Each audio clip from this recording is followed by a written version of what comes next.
25 अगस्त 2022 की सुबह अंधेरे की रहने वाली 15 साल की वंचिता राठौर स्कूल जाने के लिए अपने घर से निकलती हैं। मगर 26 अगस्त को वंशिता की लाश नायगॉन रेलवे स्टेशन के करीब एक बड़े से सूटकेस में मिलती है। उसका जिस्म कंबल में लपेटा हुआ था। शरीर पर चाकुओं के वार के निशान थे। तो आखिर वंशिता की इस हालत का जिम्मेदार कौन था? इसी बात का पता लगाने के लिए पुलिस जांच शुरू करती है। मुंबई पुलिस की 10 टीम के अलावा अहमदाबाद क्राइम ब्रांच की टीम भी इस केस को सॉल्व करने में लग जाती है। एक हफ्ते से ज्यादा का समय लग जाता है। 2000 से ज्यादा सीसीटीवी कैमरे खंगाले जाते हैं। तब जाकर कातिल का पता लगता है। तो आखिर ये कातिल कौन था? उसने 15 साल की वंचिता की हत्या क्यों कर दी थी? ये शातिर अपराधी पुलिस को हफ्ते भर तक चकमा देने में कैसे कामयाब रहा था? और आखिरकार पुलिस इसे कैसे पकड़ पाई? चलिए जानते हैं डिटेल से सब कुछ इस वीडियो में। आगे बढ़ने से पहले क्राइम की कहानी चैनल को सब्सक्राइब कर लीजिए। जैसा कि हमने बताया, इस कहानी की शुरुआत रोज की तरह वंशिता के स्कूल जाने से होती है। अमूमन वंशिता स्कूल से शाम तक वापस आ जाती थी, मगर 25 अगस्त को देर शाम तक वापस नहीं आती हैं। जब घर वाले वंशिता को फोन करने का प्रयास करते हैं, तो उसका मोबाइल स्विच ऑफ आता है। कुछ दोस्तों से फोन करके वंशिता के बारे में जानकारी लेते हैं तो पता चलता है कि वंशिता स्कूल ही नहीं गई हैं। जब परिवार वालों को पता चलता है कि वंशिता स्कूल नहीं गई है, तो वो और भी ज्यादा चिंतित हो जाते हैं। अपने लेवल से प्रयास करने के बावजूद जब परिवार वाले लड़की का पता नहीं लगा पाते हैं, तो परिवार वाले अंधेरी पुलिस स्टेशन जाकर बेटी की मिसिंग रिपोर्ट दर्ज करवाते हैं। अगले दिन यानी 26 अगस्त को शाम के 3:30 बजे वाले पुलिस को पास के ही नायगॉन रेलवे स्टेशन के रेलवे ट्रैक के पास एक लावारिस बैग मिलने की खबर मिलती है। जल्द ही पुलिस वाले मौके पर पहुंचकर बैग खुलवाते हैं, तो उसके अंदर कंबल में लिपटी हुई एक लड़की की लाश मिलती है। लड़की के शरीर पर गहरे जख्म के निशान मिलते हैं। जिस बैग में लड़की की लाश मिली थी, इस बैग में एक स्कूल यूनिफॉर्म भी मिलता है। स्कूल यूनिफॉर्म की मदद से 1 घंटे के अंदर ही पुलिस वाले पता लगा लेते हैं कि ये लाश किसी और की नहीं, बल्कि वंशिता की ही है। ऑलरेडी वंशिता की मिसिंग रिपोर्ट दर्ज हो चुकी थी, इसलिए परिवार वालों को डेड बॉडी की आइडेंटिफिकेशन के लिए बुलाया जाता है। जल्द ही कंफर्म हो जाता है कि ये लाश वंशिता की है। अब सबसे बड़ा सवाल था कि आखिर वंशिता की ये हालत किसने की है। सवाल आसान था, मगर इसका जवाब इतना पेचीदा होने वाला है, इसका अंदाजा किसी को नहीं था। शुरुआत में तो लोकल पुलिस ही इस केस की जांच करती है, मगर 1-2 दिन ऐसे ही निकल जाते हैं। फिर इस मामले को सॉल्व करने के लिए मुंबई क्राइम ब्रांच की 10 टीम लग जाती हैं। सबसे पहले आसपास के सभी सीसीटीवी फुटेज चेक किए जाते हैं, जिस रास्ते से अमूमन वंशिता जाया करती थी। घर के आसपास के सीसीटीवी फुटेज में वंशिता जरूर दिखाई देती हैं, मगर आगे जाकर वो स्कूल की तरफ जाने वाले रास्ते की बजाय किसी और रास्ते पर जाते हुए दिखाई देती हैं। फिर कुछ देर बाद की सीसीटीवी फुटेज में वंशिता 2 लड़कों के साथ देखी जाती हैं। सीसीटीवी फुटेज में वंशिता के साथ 2 लड़कों का दिखना इस केस में पुलिस के लिए पहला ब्रेक थ्रू था। पुलिस वाले सबसे पहले इन लड़कों के बारे में जानकारी निकलवाते हैं, तो पता चलता है कि ये दोनों ही लड़के अपने अपने घर से लापता हैं। अब पुलिस वालों को शक होने लगता है कि कहीं ना कहीं वंशिता वाले केस से इन दोनों लड़कों का कुछ ना कुछ कनेक्शन तो जरूर है। बस इसी के बाद पुलिस वाले उन लड़कों की एक्टिविटी को ट्रैक करना शुरू करते हैं। इन लड़कों का मोबाइल लगातार स्विच ऑफ आता है, इसलिए पुलिस वाले लोकेशन ट्रैक करने में भी कामयाब नहीं हो पाते हैं।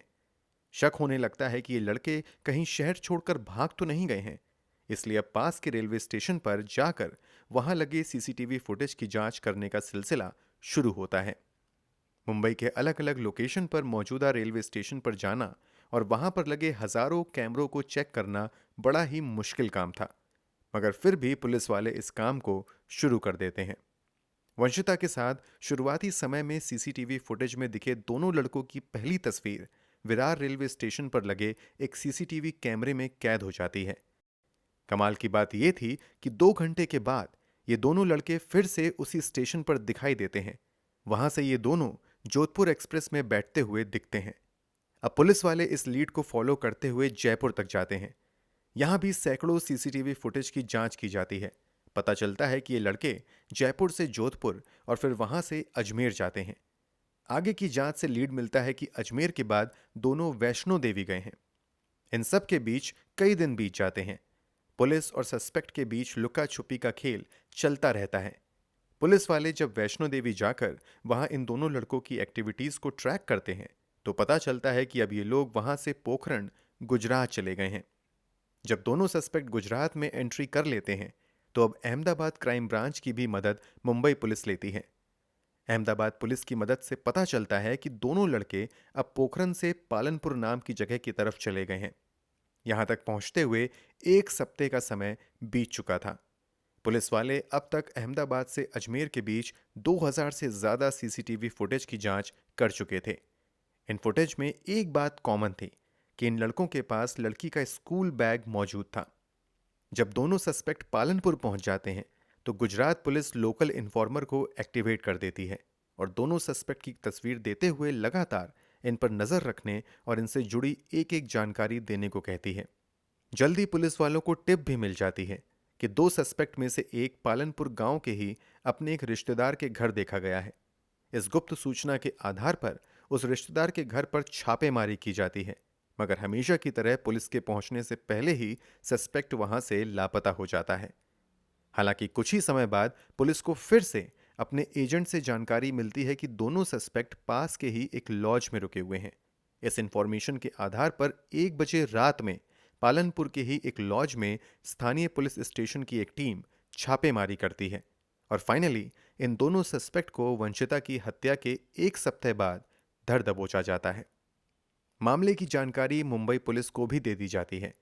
कागजी कार्यवाही पूरी करने के बाद दोनों ही सस्पेक्ट को मुंबई पुलिस के हवाले कर दिया जाता है। गिरफ्तार किए गए सस्पेक्ट की पहचान 21 साल के संतोष मकवाना और 21 साल के ही विशाल अंभावने के तौर पर होती है। दोनों ही लड़के स्कूल ड्रॉप आउट थे और छोटे मोटे काम करके जैसे तैसे अपना जीवन काट रहे थे। मुंबई पुलिस इन दोनों को हिरासत में लेकर पूछताछ शुरू कर देती है। इस दौरान दोनों ही आरोपी हैरान कर देने वाला खुलासा करते हैं। पुलिस को दिए गए बयान के मुताबिक आरोपी संतोष मकवाना और वंशिता आपस में दोस्त थे। इन दोनों की दोस्ती सोशल मीडिया के जरिए हुई थी। कुछ दिनों की बातचीत के बाद दोनों का मिलना जुलना भी शुरू हो जाता है। खुलासे के मुताबिक 25 अगस्त 2022 को भी संतोष हमेशा की तरह वंशिता को मिलने के लिए बुलाता है। स्कूल के बहाने वंशिता घर से निकलती है, मगर वो संतोष के साथ चली जाती है। रास्ते में ही संतोष का दोस्त विशाल भी मिल जाता है। फिर ये तीनों विशाल के घर पर चले आते हैं। पुलिस के एक सीनियर अधिकारी के बयान के मुताबिक संतोष और वंशिता कई घंटे एक साथ बिताते हैं। यहां तक तो सब कुछ ठीक चल रहा था, मगर जब वंशिता जाने लगती है तो वो संतोष से कहती है कि भविष्य में वो अब उससे नहीं मिलेगी, क्योंकि वो इस रिश्ते को कंटिन्यू नहीं करना चाहती है। पुलिस को दिए बयान में संतोष द्वारा किए गए खुलासे के मुताबिक वंशिता के मना करने के कारण दोनों के बीच विवाद शुरू हो जाता है। ये विवाद कुछ ही मिनट में इतना गहरा हो जाता है कि कमरे में संतोष का दोस्त विशाल भी आ जाता है।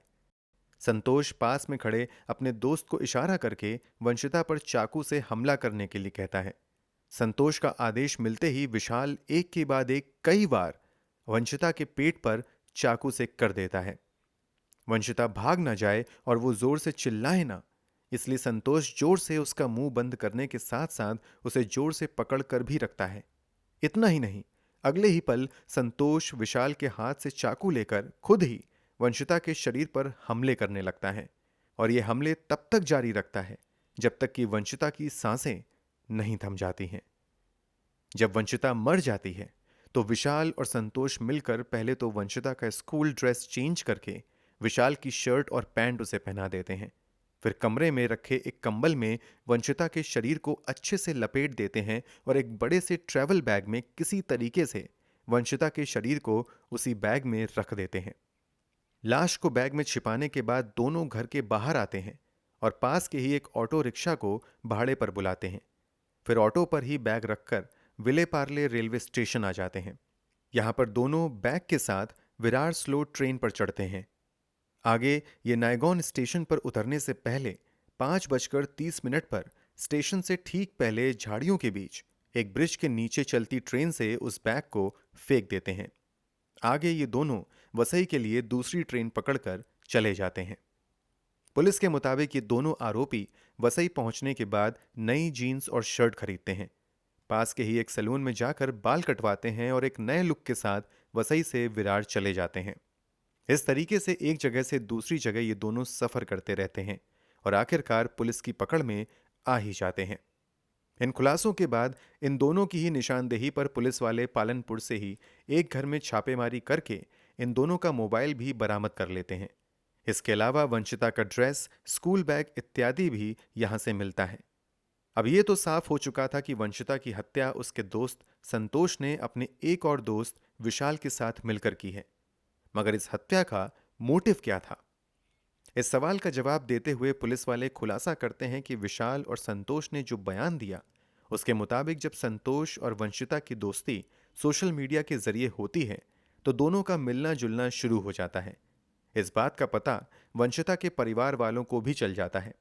फिर एक दिन परिवार वाले वंशिता को संतोष से दूर रहने के लिए कहते हैं।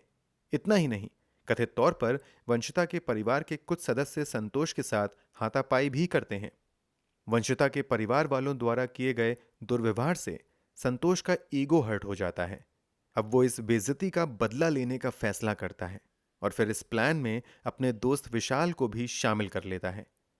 चूंकि संतोष ने बदला लेने का पक्का इरादा कर लिया था, इसलिए वो वंशिता को किसी तरह अपने जाल में फंसाए रखता है। इस बीच वो विशाल के साथ मिलकर इस हत्याकांड को अंजाम देने की प्लानिंग में भी लग जाता है। ये सब कुछ करने के लिए अच्छे खासे पैसों की भी जरूरत थी, इसलिए संतोष एक दिन मौका पाकर अपने मां की ही गोल्ड का मंगलसूत्र 2 लाख में पास के ही एक ज्वेलरी शॉप पर बेच देता है।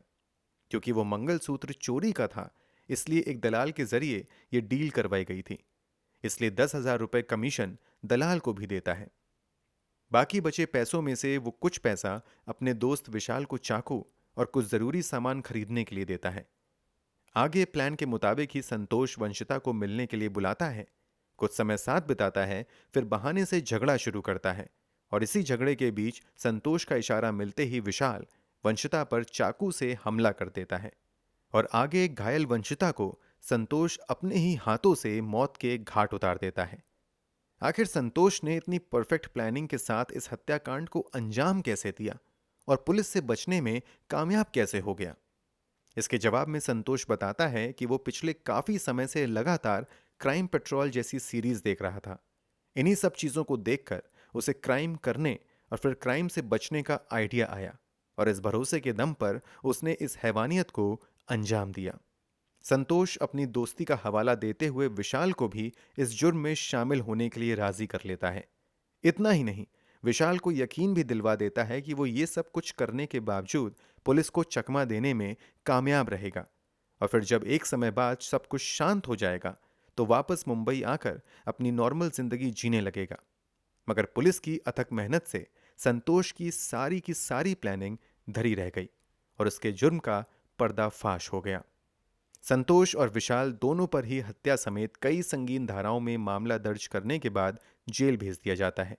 लेटेस्ट इंफॉर्मेशन के मुताबिक ये दोनों फिलहाल जेल में ही हैं। इस केस में कोई भी अंतिम फैसला नहीं आया है। पूरी सुनवाई होने के बाद अदालत का जो भी फैसला होगा वो तो होगा ही।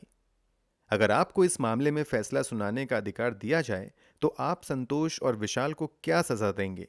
कमेंट बॉक्स में जरूर बताएं। अगर आपको हमारी मेहनत पसंद आई हो तो इस वीडियो को लाइक करते हुए शेयर भी करें। अगर आपने अब तक क्राइम की कहानी चैनल को सब्सक्राइब नहीं किया है तो जल्दी से चैनल को सब्सक्राइब कर बेल आइकन भी दबा लें। क्राइम की दुनिया से जुड़ी ऐसी ही कहानियों के लिए हमारे साथ लगातार जुड़े रहें। धन्यवाद।